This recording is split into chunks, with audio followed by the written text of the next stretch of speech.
자, 때는 19세기 후반으로 거슬러 올라갑니다. 1867년 10대 중반의 어린 나이에 즉위를 하게 된 이 메이지 촌왕은요, 일본의 근대사에서 어떻게 보면은 가장 중요한 인물이다 라고 해도 과언이 아닐 정도인데요. 자, 특히 일본인들에게 있어서 이 메이지 촌왕은요, 이른바 메이지 유신이라고 하는 근대적인 개혁 과정을 통해서 일본의 내적인 성장을 주도했던 인물이고요. 또한 이 격동의 시기에 벌어졌었던 청일전쟁이나 러일전쟁에서 연승을 거두면서 이후에 대만과 남사할린을 병합시키면서 대외적으로도 이 일본이라고 하는 나라를 거대한 제국으로 성장시킨 지도자로 평가가 되고 있습니다.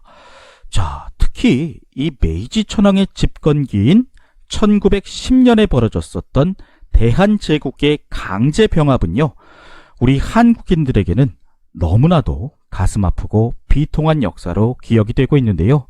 자, 하지만 반대로 이 일본인들에게 이 시기는요, 일본이라고 하는 하나의 국가 파워가 가장 강력했었던, 한마디로 리즈 시절로 인식이 되고 있습니다.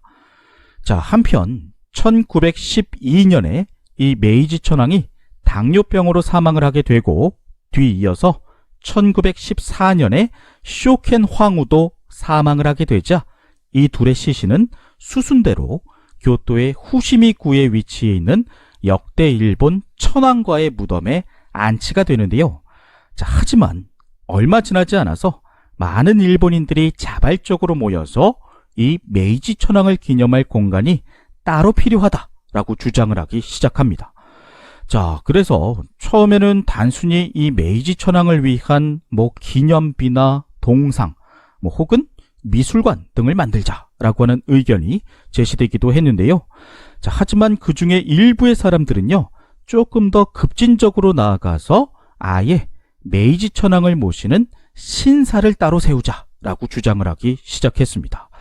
자, 우리에게는 조금은 독특한 풍습이기는 하지만요, 사실 일본의 신사 중에는 이렇게 실제의 역사적인 인물이 그의 사후에 신으로 모셔진 경우들이 종종 있기도 한데요. 자, 구체적으로 일본의 고위 귀족이자 학자이기도 했었던 스가와라노 미치자네라고 하는 인물을 모시고 있는 신사도 있고요. 자, 또한 전국시대의 주요 인물이었던 오다 노부나가나 혹은 도요토미 히데요시, 그리고 도쿠가와 이에야스 등을 신으로 모신 신사도 있습니다. 자, 그러니까 이렇게 실존 인물을 신으로 모신다는 것 자체가 이 일본에서 있을 수 없는 일은 아니었지만요. 자, 그럼에도 불구하고 사망한 지 얼마 지나지 않은 이 메이지 천황을 위한 신사를 세우는 것은 단순히 이것을 기념한다 라고 하는 개념을 훨씬 뛰어넘는 것이었는데요.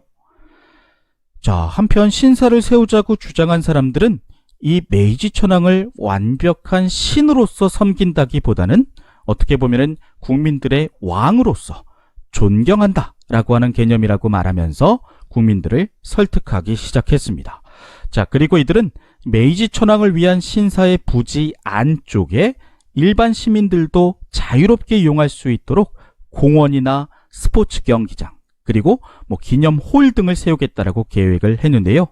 자, 그래서 실제로 현재 이곳 메이지 신궁의 부지는요, 이 신사 건물과 박물관이 위치해 있는 내원 공간과 그리고 다양한 시설이 위치한 외원 공간으로 나뉘어져 있습니다. 자, 즉 일본의 반대 의견을 무마하기 위해서 도쿄 한복판에 이렇게 시민들을 위한 녹지와 복합 문화 공간을 제공한다는 구실을 내세웠던 것인데요. 자, 그러면은 그 다음으로 생각해 볼 수 있는 거는 아무래도 막대한 공사 비용이었었겠죠. 자, 우리에게 있어서 중요한 사실이 여기 등장을 하고 있는데요.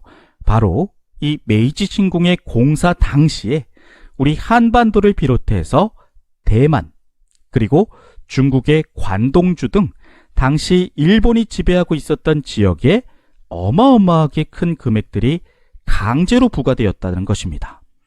자, 한마디로 이곳 메이지 신궁에는 우리 선조들의 피와 땀, 그리고 눈물에 가슴 아픈 상흔들이 새겨져 있는 것인데요.